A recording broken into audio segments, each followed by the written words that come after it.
সর্দার বল্লভভাই প্যাটেলের জন্মবার্ষিকী উপলক্ষে সাব্রুম পুলিশ স্টেশনের উদ্যোগে বুধবার অনুষ্ঠিত হল এক অনুপ্রেরণামূলক রচনা প্রতিযোগিতা। সাব্রুম বয়েজ এইচএস স্কুলের সুবর্ণ জয়ন্তী হলঘর শিক্ষার্থীদের উপস্থিতিতে মুখরিত হয়ে ওঠে। এলাকার বিভিন্ন বিদ্যালয়ের বহু ছাত্রছাত্রী অংশ নেয় এই প্রতিযোগিতায়, যার মূল উদ্দেশ্য ছিল দেশের ঐক্য ও অখণ্ডতার স্থপতি সর্দার প্যাটেলের জীবনদর্শন আগামী প্রজন্মের কাছে পৌঁছে দেওয়া। অনুষ্ঠানে উপস্থিত ছিলেন মহকুমা পুলিশ আধিকারিক নিত্যানন্দ সরকার।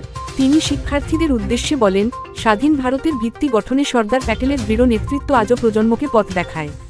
উপস্থিত ছিলেন সাব্রুম নগর পঞ্চায়েতের চেয়ারপারসন রমা পোদ্দার দে, ভাইস চেয়ারপারসন দীপক দাস ও প্রাক্তন চেয়ারম্যান শান্তিপ্রিয় ভৌমিক, সাব্রুম থানার অফিসার ইনচার্জ অপু দাস, লেখক অশোকানন্দ রায় বর্ধন, দুলাল চক্রবর্তী, শুভঙ্কর দেবনাথ সহ বিশিষ্ট ব্যক্তিবর্গ। শেষে অতিথিরা বিজয়ী প্রতিযোগীদের পুরস্কার প্রদান করে উৎসাহিত করেন এবং ভবিষ্যতে আরও শিক্ষামূলক কর্মসূচি আয়োজনের আশ্বাস দেন। অনুষ্ঠান ঘিরে এলাকায় তৈরি হয় ইতিবাচক সাড়া। এবং ভারতবর্ষের একটা গুরুত্বপূর্ণ দপ্তর, স্বরাষ্ট্র দপ্তর ওনাকে অর্পণ করা হয়।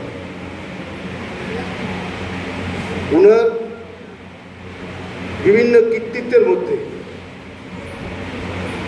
এটা উল্লেখযোগ্য,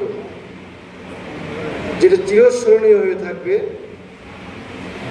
পরাধীন ভারতবর্ষ যখন স্বাধীনতা লাভ করে, তখন ভারতবর্ষের বর্তমান যে ভৌগোলিক অবস্থান, সেই অবস্থানের মধ্যে এবং তার বাইরেও ছোট ছোট বিভিন্ন দেশ, বিভিন্ন খণ্ড, সেগুলিকে প্রায় 500টির উপরে, সেগুলিকে একত্রিত করে এক ভারতবর্ষ,